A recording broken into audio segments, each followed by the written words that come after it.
देखिए, जैसा आपका सवाल जो वक्फ अमेंडमेंट एक्ट को लेके है, ये वक्फ अमेंडमेंट एक्ट जो है, एक मानों में इसको कानूनी शक्ल देने की कोशिश अभी 2025 में करी गई है।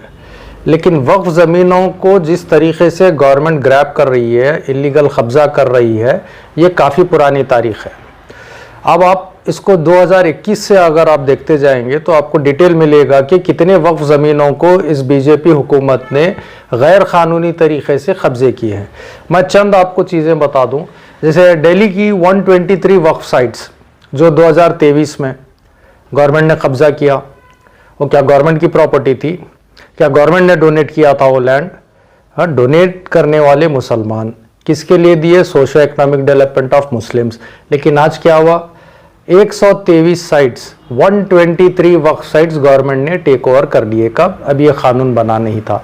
इसी तरह प्रीवियसली देखते जाएंगे तो कई जगहों पे वक्फ प्रॉपर्टीज़ को गवर्नमेंट इलीगली कब्ज़ा करते जब आ रही है, और जब उसके खिलाफ मुसलमान उसके अगेंस्ट कोर्ट पे केसेस फाइल करना जब स्टार्ट किए, तो वो रोकने के लिए मुसलमानों को ये वक्फ एक्ट का एक पूरा सिस्टम बना के, एंटी कॉन्स्टिट्यूशन एक्ट बना के, ये पूरी तरीके से वक्फ को ख़त्म करने का एक फाइनल कानूनी शक्ल देने का काम करी है बीजेपी गवर्नमेंट। और जैसे पिछली बार भी जब आप लोगों से बात हो रही थी ये वक्फ एक्ट के तहत, तो ये वक्फ एक्ट को मोटे तौर पे जो अभी तक जो बातें हो रही हैं, जैसे मैं इससे पहले जो चीज़ें कुछ मुद्दे उठाया था, जो सुप्रीम कोर्ट ने भी काफ़ी सारे वही बातों के ऊपर चर्चा हुई है।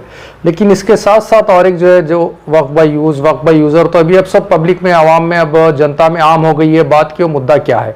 लेकिन इसके साथ साथ जो और एक मेजर जो अभी तक शायद पब्लिक डोमेन में पूरी तरह से क्लियर नहीं है, वो ये मुद्दा है कि भाई जो Waqf properties Archaeological Survey of India के तहत हैं, जो हेरिटेज साइट के नाम पे बोलिए या और कुछ नाम देकर, मॉन्यूमेंट्स देके नाम देकर, वो देकर जो वक्फ साइट्स को archaeological Survey of department maintain करने का दावा करते हुए, जो अभी तक मेंटेन तो होते नहीं है लेकिन मेंटेनेंस के दावे बराबर चलते हैं, तो ऐसे वक्फ साइट्स जो आर्कियोलॉजिकल सर्वे ऑफ इंडिया के तहत हैं, आज ये वक्फ साइट्स भी तमाम खतरे में हैं।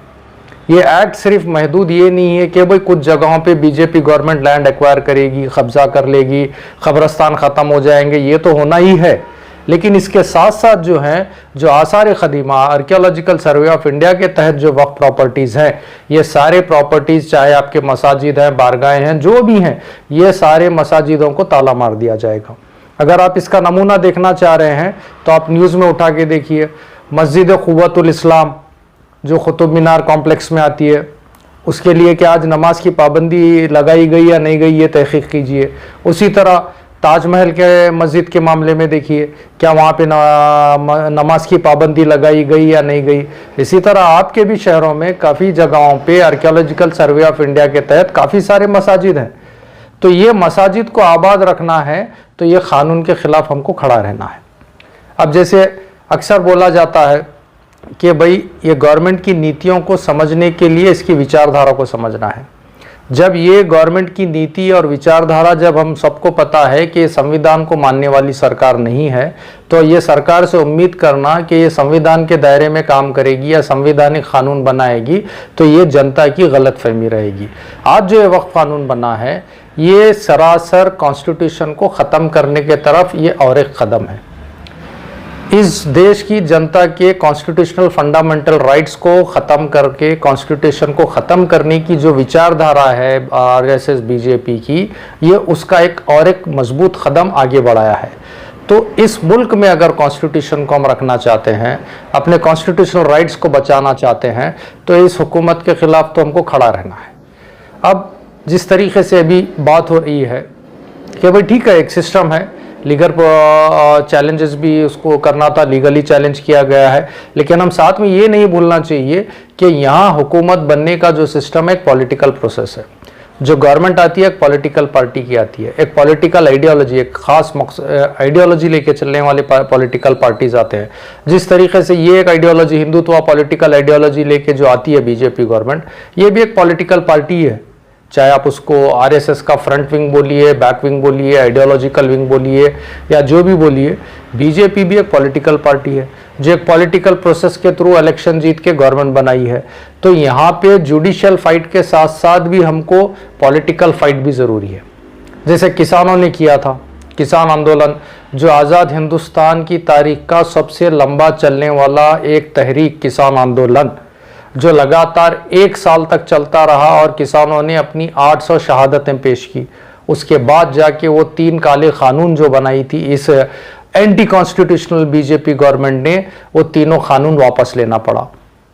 तो उसी तरह आज अवाम को चाहिए कि ये जुडिशियल फाइट तो होती रहेगी, उसके साथ साथ सियासी फाइट भी इस हुकूमत के खिलाफ ज़रूरी है।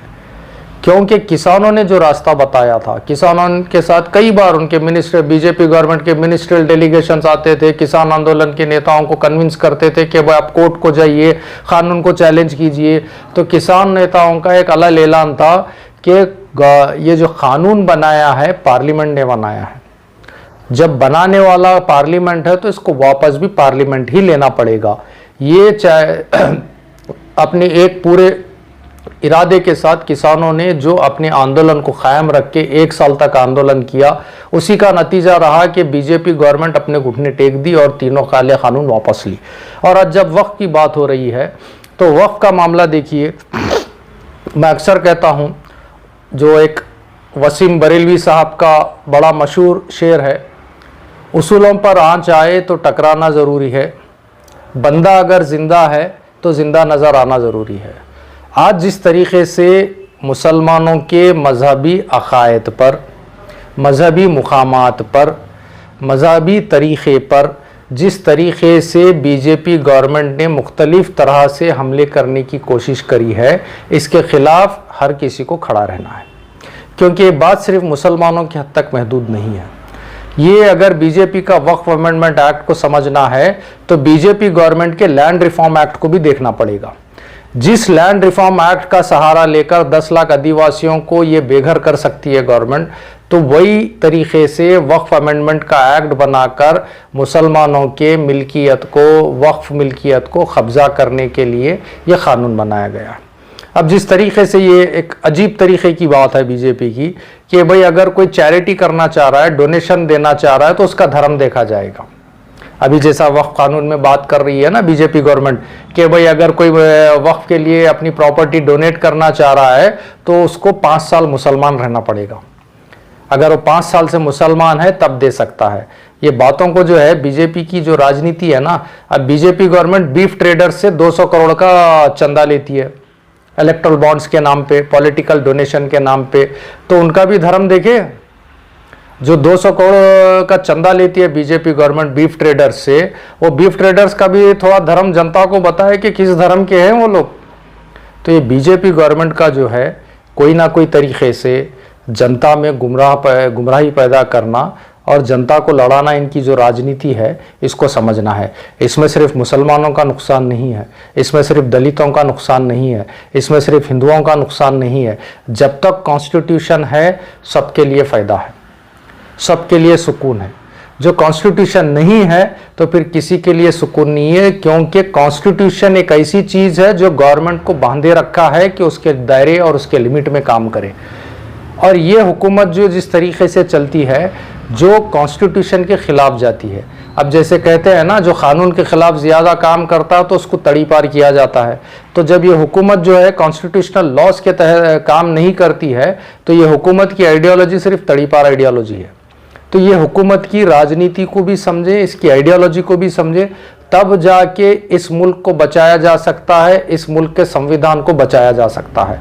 तो आज जिस तरीके से मुख्तलिफ शहरों में काफ़ी मूवमेंट चल रहे हैं वक्फ अमेंडमेंट एक्ट के ख़िलाफ़, क्योंकि ये सिर्फ वक्फ अमेंडमेंट एक्ट नहीं है, बल्कि यूँ समझिए अगर आप land reform act government of BJP government का समझेंगे तो इंडियन सिटीजन्स के प्रॉपर्टी राइट्स के ऊपर हमला करने का जो एक ज़रिया है, आज उसको एक डिवाइसिव पॉलिटिक्स के तहत वक्फ अमेंडमेंट एक्ट बना के इंडियन सिटीजन्स के प्रॉपर्टी राइट्स को, रिलीजियस साइट्स को गवर्नमेंट टेक ओवर करके एक रियल एस्टेट बिजनेस में जो कन्वर्ट करना चाहती है, ये उसका एक स्टेप है।